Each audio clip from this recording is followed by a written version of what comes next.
You're listening to the best of the Martha Zoller Show. You can hear the show live Monday through Friday from 9 to 11 on AM 550 and FM 102.9 WDUN and streaming at accesswdun.com.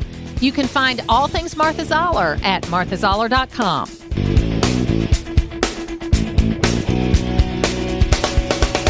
It is the Martha Zoller Show, and joining me right now is Jake Truscott, who is a colleague of mine from my master's degree days. He is currently a UGA PhD candidate in political science, researching the federal courts and politics on social media. So, Jake, welcome to the program. How are you?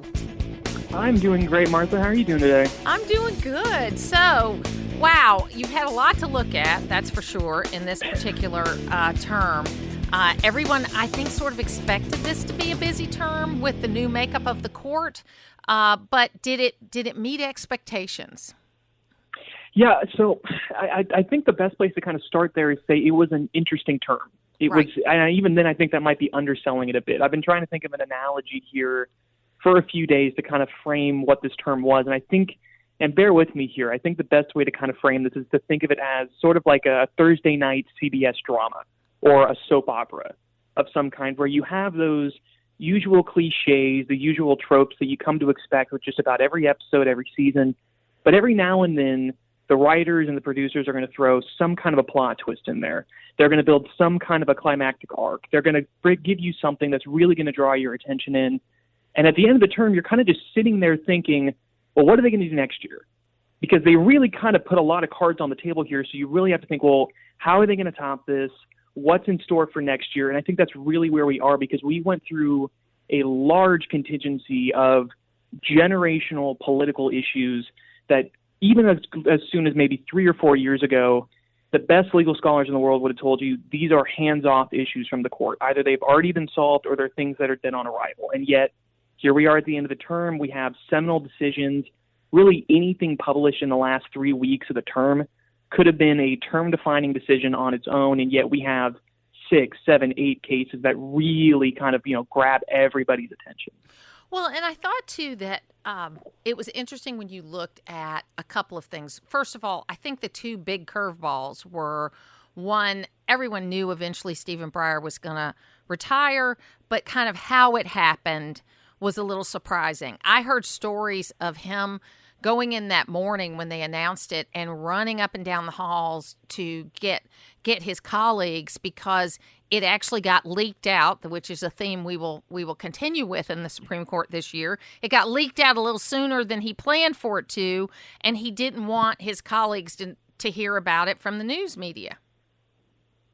So you never really know. I mean, that's kind of the allure or the mystique about the Supreme Court. And I think that's why the leak was really kind of substantial in and of itself, and I'll be more than happy to talk about that. But I think the issue with the Supreme Court is that everything that we hear behind the scenes really kind of it's either hearsay, it's happenstance, right, it's rumors, it's whispers. There could be rumors that Sonia Sotomayor is running up and down the halls doing push-ups or whatever it might be, but we really don't know, because there is a very strong veil of confidentiality that happens in that building. And we don't know, maybe that Justice Breyer had already talked about it with the other justices.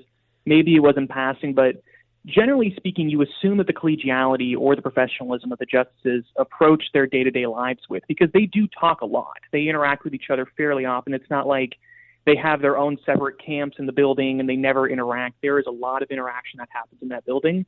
And I'm not entirely sure if Justice Breyer did or did not tell them, but again, we may never know. I think that's kind of the allure here is, it's always that what if kind of scenario. I love that. And I think it's important for the court to have that. That's why the leak of the initial, whatever we want to call it, the first draft of the Roe decision, or the Dobbs decision, I should say, was leaked. It was such a breach for most people that know anything about the court to have that. I think for the average person, they're used to the information being leaked out, right? But for people that know about the court, they know how unusual that was. Yeah, I mean, there's a dozen different factors that really kind of make this one of the most unusual and yet also one of the most interesting things that court watchers or even the public has seen in a very long time, because surprisingly, it's actually not unheard of for information to leak out of the court ahead of time. It's really not something that we've never heard of. I believe there is a law professor at the University of Georgia who put out a tweet where he actually provided a thread of different examples of situations where rumors or information, even on cases before they were officially, the opinions were officially released, that were leaked to popular media. And obviously there was a strong reprisal within the court itself to kind of button down those issues. But what was so surprising about this was really kind of two factors. The first of which is that in the entire history of the U.S. Supreme Court, as far as our records show at least, there has never been a situation where an entire draft opinion was not only released to a news media outlet, but that opinion itself was actually then re-released for public viewership. Generally speaking, if we ever have any kind of materials that get out of the building, it's going to be paraphrased in a newspaper article of some kind. It's going to be, hey, these are the core hits. This is the main points. This is what we got from this. We're not going to leak this out, generally speaking, because these news media outlets don't want to run into any kind of legal liability issues, right? It's really untested waters when it comes to the Supreme Court. We don't know. I mean, you can go into issues like, the Pentagon Papers or anything like that, where obviously there's a pretty strong core litigation there of what a news media outlet's rights are when it comes to that kind of information and disseminating it. But you never know with the court. I mean, and then again, they're probably going to be the ones making the decision on that, right? The other side of this is it's the most important case in probably a decade, right? I mean, there's always that element there too. I think that's why if this had been a leak of some random case that people really weren't interested in, the only people that would be talking about this would be social scientists, legal scholars, right? But because it was the Dobbs decision, we are seeing this opinion, what we're fairly confident it's going to be, and this draft itself was already 3 months old by the time it was leaked on May 2nd. Right. And so who knows? I mean, as we saw when the final decision came out, it was very different than what was ultimately leaked. I mean, I think the framework was similar, but there was a lot more added to it, obviously. Absolutely. I mean, if you would like, there is an article by Dr. Adam Feldman, who runs Empirical SCOTUS. He does a lot of work for SCOTUS Blog, which is more or less the main outlet for these kinds of discussion, where if you even have any general knowledge of the Supreme Court, you can go on their website and they break these cases down. You can find documents. But Dr. Feldman and myself actually did a comparison between the original draft and what was eventually published, and there was more added to the newer draft. Obviously, you would expect it's a first draft. There's going to be some changes made. Generally speaking, what changed, though, wasn't exactly like the core components of the holding from the original draft. It was more or less adding substance. It was adding more kind of a foundation in the case law, right? So it was more of an expansion than trying to more or less generally changing the entire foundation of the decision. Right. So let's talk about the kind of three areas that I think were the ones that have been the most controversial. And there might be more, but I think the Dobbs decision obviously is number one.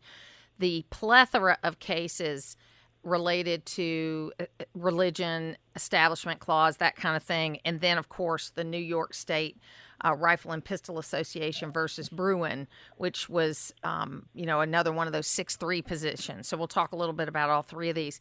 Dobbs, of course, I was surprised up until the end. An hour before the decision came out, I thought it was likely or could happen that John Roberts would weave some sort of compromise that would uphold Dobbs and but not overturn Roe, but as I understood it, and I could be wrong about this, that the government's attorneys basically said you can't do that. You got to if you uphold Dobbs, you got to overturn Roe. See, I'm not entirely sure. I mean, here's the interesting part, and I think that, like you said, the 6-3 decision is something that I really kind of want to focus on, just because I think we really kind of need to rethink what we think a controversial decision is, right? Because if we ever think of like a controversial decision in the Supreme Court, your mind immediately goes to, oh, it's a 5-4 decision. Oh, it's a 5-4 decision. Oh, it's a 5-4 decision. And that's obviously not the lay of the land anymore, right? The ideological balance of the court is going to tell you that you have, on any given day, at least 2 or 3 core conservatives. You're going to have Justice Thomas. You're going to have Justice Alito. And you're probably going to have Justice Barrett, right? You'll have the core 3 liberals, who now Justice Jackson, then Justice Breyer, Justice Sotomayor, and Justice Kagan. And then you have justices that can more or less float on certain issues, John Roberts being the main one, right? But a lot of this kind of float power and the power of the chief to really, bolster these potential compromises is this idea that he represents the swing vote. In this situation, he doesn't, right? And I think the most interesting thing that we kind of fell into when we kind of read through the Dobbs decision is John Roberts obviously lobbied for exactly that, right? If you read the concurrence, he concurs in the judgment, but he also provides a concurring opinion where he says, if I had gotten my way, more or less, I would have upheld Mississippi's law and not gone any further. I would have upheld the 15-week ban, and that would have been the end of it. Obviously, that's not where the final vote's laid. No, absolutely not. And then I personally thought that Justice Thomas's concurring opinion with the majority was out of line. I think he threw a bunch of stuff in there that didn't need to be in there. Of course, he's a justice, so he can do what he wants. But I think Alito's decision actually addresses those issues, talking about same-sex marriage, birth control, that kind of stuff. I just thought Thomas was out of line, and I usually don't, but I thought he was out of line in that decision. Now, he has the right to write whatever he wants to, but I don't think he helped the situation. No, I think you're absolutely right. And for those of you that are kind of wondering what we're talking about here, generally, when a justice writes a concurring opinion, it doesn't bear the weight of the majority opinion itself, right? There's the majority opinion, and if there's a justice who agrees with what the court did, but maybe wants to add some context for why they supported it, or maybe what they would have done different, even though they do still support the decision, Justice Thomas wrote a concurring opinion. He more or less laid out this idea of, hey, there is a legal basis for how the court decided Roe in 1973. And there are a lot of subsequent cases that built on that same case law, and we should be revisiting all of those cases as well. Well, the cases that fall under that designation are same-sex marriage, right? Contraceptive care, or the right to access contraceptive care, right? It is these major landmark privacy issues in substantive due process rights that a lot of court observers, when we got to this part of the opinion, we were like, oh, okay, what do we do with this? Because if the last few years has been any kind of indication, is that a lot of what Justice Thomas writes in his dissents or writes in his concurring opinions are kind of a precursor to what's kind of building up down the road, right? We've seen the inklings of potential decisions to overturn Roe versus Wade and Planned Parenthood v. Casey coming out of Justice Alito and Justice Thomas's concurrences and dissents for the last 15, 20 years, right? So if it's any indication, we really don't know. But yeah, I think a lot of people were kind of having that same kind of sentiment of, all right, this is concerning, but we don't know what this means entirely. We're talking to Jake Truscott. He's a PhD candidate student and an expert in the Supreme Court, and we're talking about what happened in the Supreme Court session. Let's talk a little bit about all these cases related to religious freedom, because it did seem like a theme there that it is kind of returning to more of a protection of the free exercise part of that clause, more so than the Establishment Clause.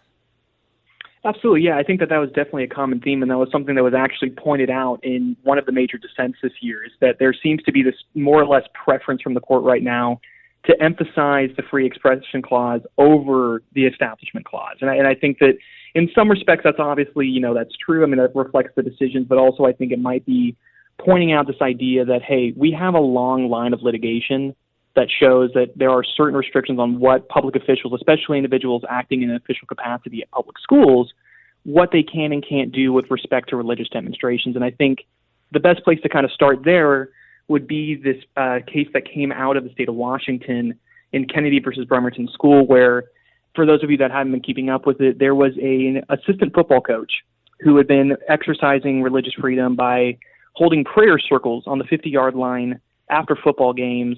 And generally what it started as private observances, he would just go to the 50-yard line, he would pray, eventually turned into large prayer circles. Well, historically, the Supreme Court has approached this idea that in terms of public prayer at public schools, the only real division is obviously that individuals acting in their official capacity can't lead prayer, more or less because it leads to some form of coercion. This idea that because they are in positions of power, because they have some kind of say over the academic, or in this case, athletic success of their students, they can't be doing this because it could potentially coerce them into participation, right?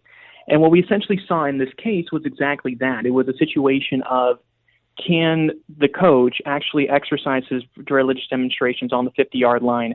Was he acting in an official capacity as a football coach?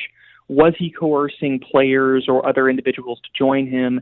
And essentially what came out of this 6-3 decision authored by Neil Gorsuch is not only had the coach been exercising his demonstrations privately, he had not been actually engaging other individuals to join him, but he essentially made no attempt to do so, right? And I think that's kind of more or less where the controversy draws up here, and at least what the dissent came out of, right? Well, and he just sort of went to the middle of the field, and over time, more and more people joined him. That's absolutely, and I think that that's actually what the whole free establishment, the free exercise, that's a great example of free exercise in my view. But I would fall with the majority on that one, that's for sure. We're not going to have time to talk about New York State Rifle and versus Bruin, but I think the message of this court, Jake, is legislators, you need to legislate. Executive branch, don't try to govern by executive order all the time and let us do our job.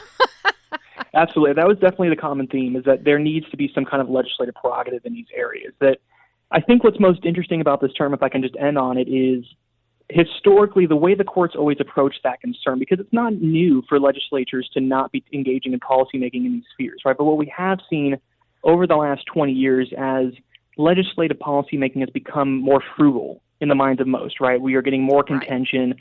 People don't want to cooperate. They found it's easier just to litigate these issues, just to pass a law or to get stonewalled, shop it to a district court, make its way up to the U.S. Supreme Court, and then let the justices decide, right? That's been the general modus operandi for the last 20 years or so. But historically, what we've seen is because there's been such a strong division on the court itself that, hey, we don't want to pick up these issues because we don't want to offer some kind of, a final ruling on these major issues. But what we're seeing now, because there is this ideological balance that obviously favors the conservative wing of the court, that they are comfortable taking up these issues, they are comfortable litigating in these spheres. But the overall message is, listen, these issues need to be litigated in the legislatures, right? There are obviously a separation of powers, exactly as you said. And I think that over time, we're going to start seeing that message more and more and more. Absolutely. Jake Truscott, thank you so much for giving us some time today and laying all of that out. It's an important topic, and hey, I can't wait for next year. Thanks for being with me today. Absolutely. It's where North Georgia comes to talk. It's the Martha Zoller Show on AM 550 and FM 102.9 WDUN.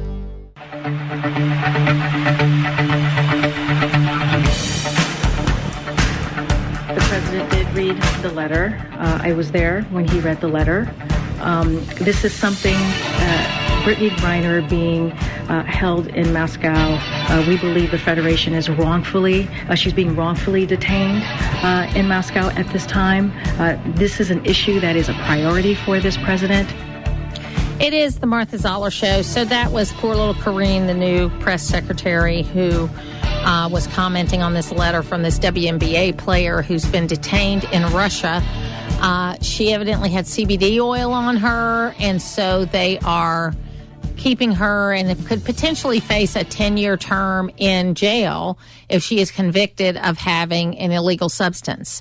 And so it's really interesting because, as a lot of people know, Karine is married to a CNN reporter and is in a same-sex marriage. This NBA player is also in a same-sex marriage.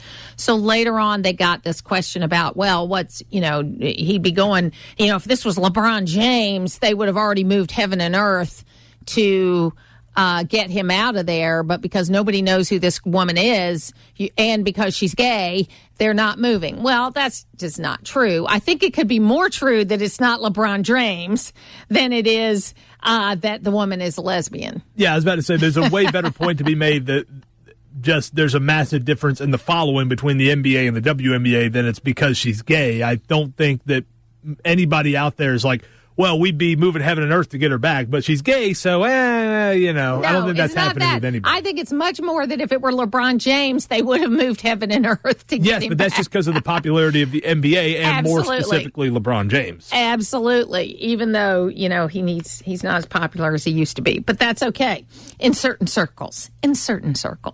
Anyway, so there was a reference to Charlemagne the God, who is this morning show guy, who is one of the few people that Joe Biden actually did an interview with leading up to the 2020 election. And he's a very progressive liberal guy, but he got noted because of his comments about the overturning of Roe v. Wade. And here they are. Is the cowardice of the Democratic Party catching up to them, all right? They know what Republicans have been planning for decades. Republicans have never hidden their agenda. They have shown and told us what play they are going to run, and for some reason, Democrats never craft a defense to stop it, all right? I mean, we didn't just get here yesterday, people. Yes, it's easy to point the finger at Donald Trump, Mitch McConnell, and say, yeah, they put 3 judges on the Supreme Court. That's true. But I feel like the cowardice and inaction from Democrats caused a lot of this. I have a million questions that people smarter than me can answer. And he goes on to say the point that everybody has made is that President Obama, for a year, had 60 Democrat senators in addition to the majority in the House of Representatives. And it was not a priority for him to codify Roe v. Wade. His priority was passing the ACA. Okay, so he chose. He wanted the ACA. He did not want to codify Roe v. Wade. And, he got what he wanted. But there was an opportunity. There have been several opportunities since Roe v. Wade was decided to codify it in law. And everybody knows that that's what you're supposed to do with a Supreme Court decision. And I use the example of the Voting Rights Act also because people want to say the Voting Rights Act has been, overturned. It's not true. It is Section 4 of the Voting Rights Act has been overturned.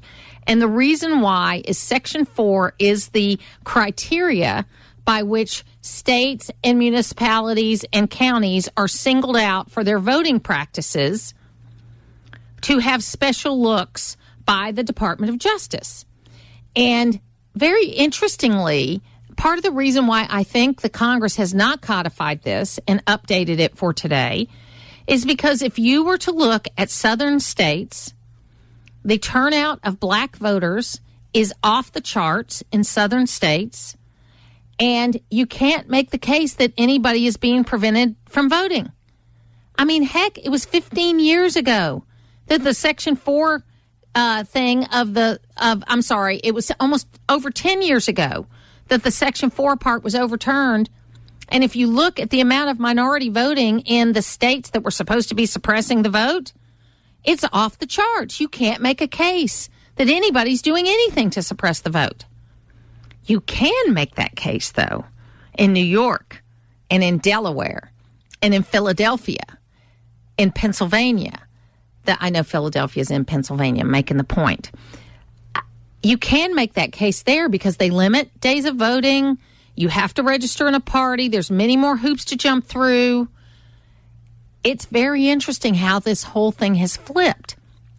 And then if you look at elected officials by demographic, you have many more elected officials throughout the South, and not just federal. People want to just focus on federal. Federal is only 535. Okay, there are thousands of elected officials all across the country. There's more than 10,000 elected officials that are African American throughout the South. And I would argue that a county commissioner or a city council member or someone like that, while they don't make as much money as a congressman makes, they have a lot more impact on your day-to-day life. Now, the question as to why more haven't moved on to the federal level, that's a question you can ask. But we've got African American senators in both parties now. We've got African-American congresspeople in both parties now. I think that's a better thing than to say, oh, well, we've got African-American elected officials, but they're all Democrats. I think it's much more reflective to see that there is a wide view of points of view within all people.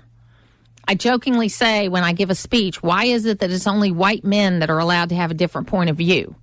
But if you're black or brown or a woman, you're supposed to all think alike. That's just not realistic.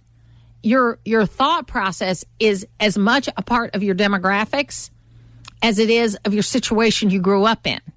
Poor people in West Virginia have the same problems that poor people in inner city Atlanta have.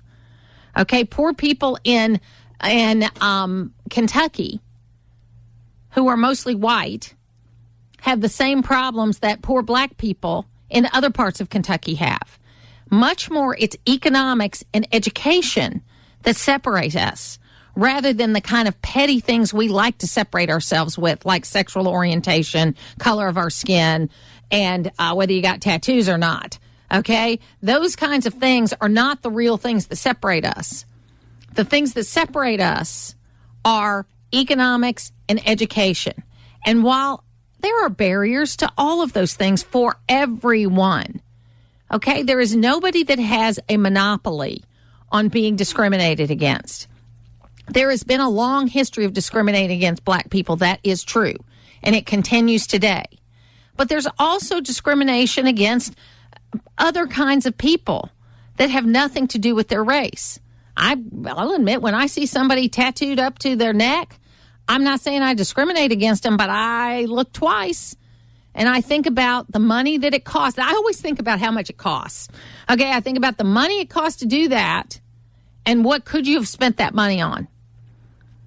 And what didn't you spend your money on because you were spending on that? That's what I think about. Maybe that's because I'm a capitalist. But on the other hand, I'm in favor of free expression. You ought to be able to do whatever you want with your own body. I think that there is, though, a controlling interest. You know, people say, oh, Martha, I got you, then you must be in favor of abortion. No, there's more than one body involved here in this abortion decision. There is the body of the man that impregnated the woman. There is also the body of the child that is inside the woman. And there are other interests. There are compelling interests. That's what the court found, that there are compelling interests for the states. That's what had to be clarified, because it's not just the life of the mother that you're dealing with. While that is a very, very important part, and maybe the most important part, it is also important, and I got the text message yesterday, I don't think we read it, about what is the role of fathers in all of this. I agree with that. That's why in the heartbeat bill, we are holding fathers a lot more responsible. People that are the fathers of these children are going to be a lot more responsible than they have been. But also, there are situations where a man is not even told that a woman is pregnant, and then she makes the decision, and somehow the far left think that's okay. You got into the situation together. Shouldn't that person be included in the decision also? I just think that it's a more complicated decision, and that's why the court decided the way they did. Because there is more than one interest here. It is not only, and I know it's hard for people that are pro-choice to hear this, but there is more than one interest here. There is the woman's interest, but there's also the person who impregnated her and his interest, and there is also the interest of the child. And that's why most people, and I don't agree with the statement I'm about to make, but most people believe first trimester is, while it's not great to have an abortion, I don't think anybody thinks it's a good thing to have an abortion.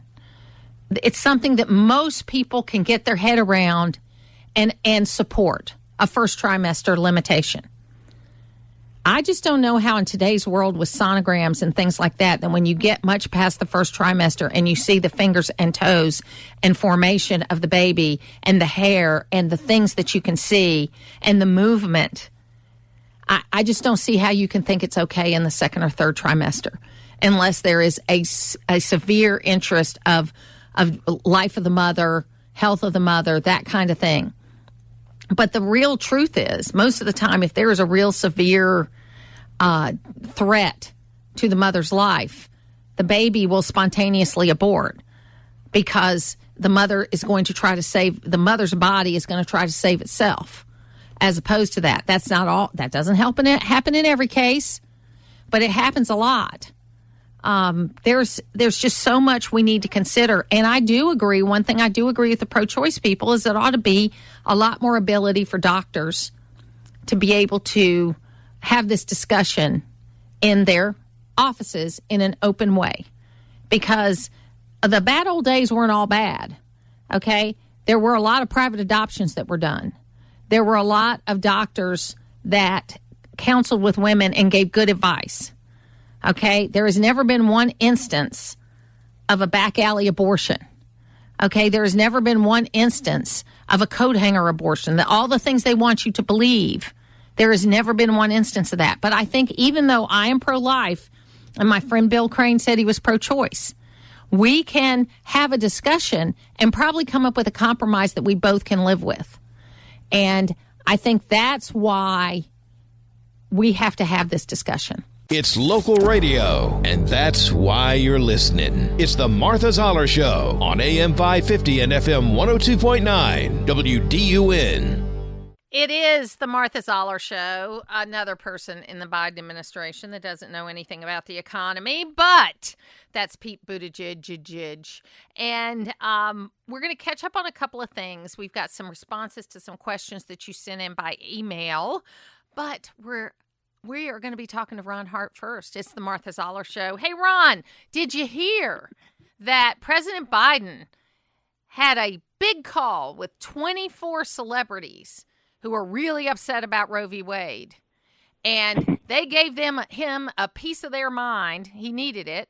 But that is the response. The response is, let's find out what the celebrities want, not what actual people want. Yeah, that's what I think about on weighty issues in this country. I always turn to the drummer, the third eye blind, to see what he thinks about the matter. So until they report in, I really don't know what I think. I mean, it's like you can't make this up. If we weren't living it and having to deal with the consequences of it, it would be really funny.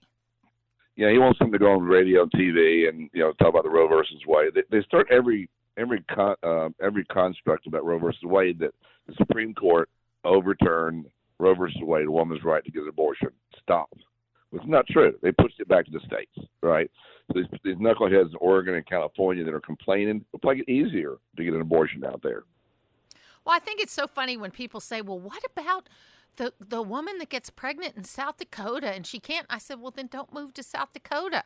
If you don't like the laws in South Dakota, then don't move to South Dakota. You recently moved to Tennessee. You moved there because the laws were more advantageous for you, not because you didn't like Georgia anymore, but it was better for you. That's the way kept getting broken it is. Into, yeah. That's right. Car kept getting broken into in Atlanta. It's nice to pull up your car in Chattanooga and have glass on the ground.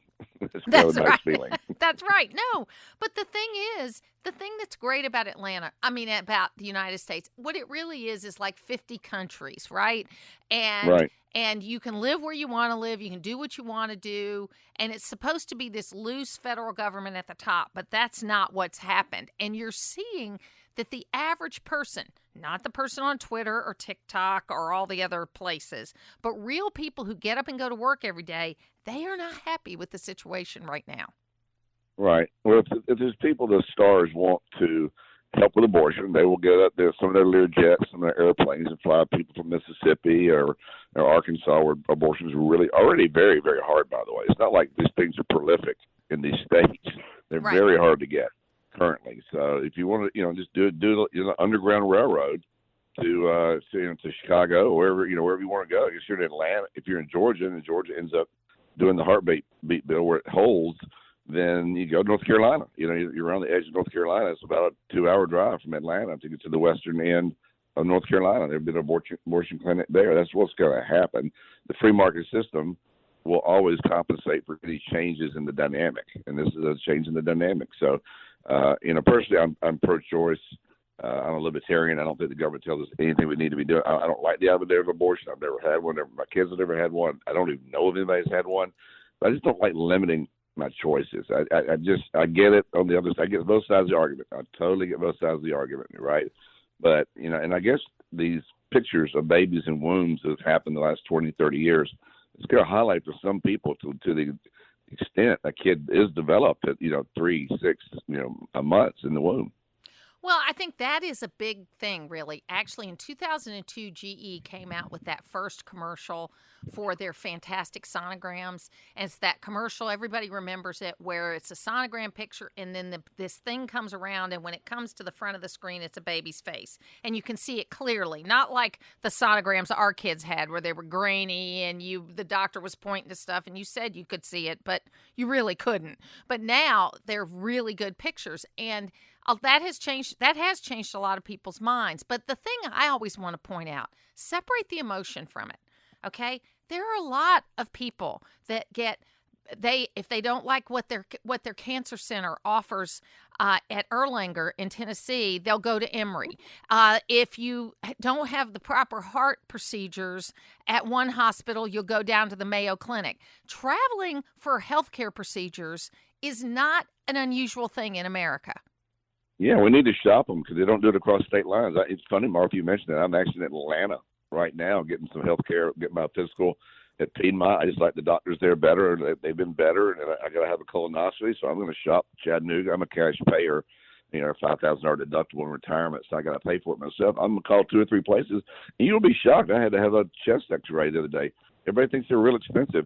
It was $180 in Chattanooga for a chest x-ray, a CT on my chest at Prime Imaging. So I just paid them $180. I'd rather pay $180 than fill out paperwork for like 4 months trying to get paid. That's right. No, you're absolutely right. And it's hard to separate the emotion, Ron, but you being a libertarian, that's kind of what y'all do. You separate the emotion from things and you look at it and go, okay, what's the fair thing to do? That's really all it is. But I want to talk about these Biden poll numbers for a minute, because there is one outlier poll that just came out that the Democrats are loving because it's a little better than the last 10 there have been. But it seems like he just can't do anything right. Yeah, he's an embarrassment to the country. He's an embarrassment to himself. It's almost elder abuse to have him in office right now. I mean, I don't know who's pulling the strings. I mean, the real story, if you're the New York Times or even the Washington Post or even the Wall Street Journal, who are making these decisions? I mean, is the chief of staff controlling things? It's not his fault. He's an old blue dog Democrat. He was an old school, almost Dixiecrat for years and years and years. His instincts are really more like Sam Nunn and Zell Miller, I think, on his core instincts. You hear him talk, he sounds like something from the 60s, which is about the time he got involved in politics. Yeah, Corn Pop was a bad dude. Yep. Yeah, he was. He was a bad dude. That's when he finished top of his class. Turned out he was in the bottom of his class. But, he's right now he can throw his own surprise party. And he just doesn't know what's going on there. He has good days and bad days. He looks down the world stage. He doesn't make the country look good. His policies are terrible. If you don't become a Democrat, certainly not a left-wing Democrat, and understand economics, you just don't understand it. And they think about raising gas prices. People live in Brooklyn, who live in L.A., who walk to work, or basically commute to work. They don't realize how much it hurts middle America. I mean, the people they're supposed to be representing, the blue-collar people, hurt tremendously by the baby formula going up, by gas prices going up. They can't get to work. It's not good for anybody. And I'm not really sure that we're the only one in the world doing much for the environment. You think China and India are doing anything for the environment right now? They're just kicking their butt with manufacturing. No, I think you're absolutely right. You're absolutely right. And we've got to get back to the point. I was telling somebody yesterday, okay, Obama wasn't the best guy in the world, but he at least grew the economy 1% a year. He had a couple of people on his economic team that were good, Austin Goolsbee and Larry Summers, who actually were bona fide economics right. People. They understood how it worked. It was slow growth, but at least it wasn't negative, all right, for 8 years. Right. Even though he was kind of a progressive Democrat, he at least didn't want the economy to go in the tank. This bunch now, they say, no, we want you to hurt a little bit so that you'll come over to our side. Well, that's never a strategy that works. Yeah, we can remake it. And they forget about inflation. You and I remember inflation in 79, 80. It was just rampant. It really hurts people. And it's been a bad stock market. Not only has the stock market gone down, bond prices have gone down because rates have gone up. I mean, it's not usually when the stock market goes down, bonds rally because the economy's slowing and the rates come down. So your bonds rally. I mean, it's both sides. If you have a balanced portfolio right now, you're getting hit from both sides. It's not pretty. And people eventually, there's kitchen table issues that will affect the average American. And you never see so many FJBs or I did that stickers on these gas station pumps. I mean, that really hits people at home. They know he can lie about it, He can get up there and pander and blame Putin, but everybody knows. You know, the average person is a lot smarter than the Democrats give him credit for. Yeah, it is so crazy. It's so crazy. Well, listen, we appreciate what you're writing about this week. I wrote a little about the 4th of July. My great-grandfather times 12 signed the Declaration of Independence, John Hart. Oh, wow. And I'm just always kind of been fascinated with the founding fathers, what they went through. His family got, you know, the soldiers came to his house. He had 13 kids. They fled. You know, his wife died. I mean, they went through a lot. It made January 6th look like nothing. They went through to sign the Declaration of Independence, and then this Constitution that they wrote is a phenomenal document. It's held up for over 250 years. Wow, that I did not know that about you.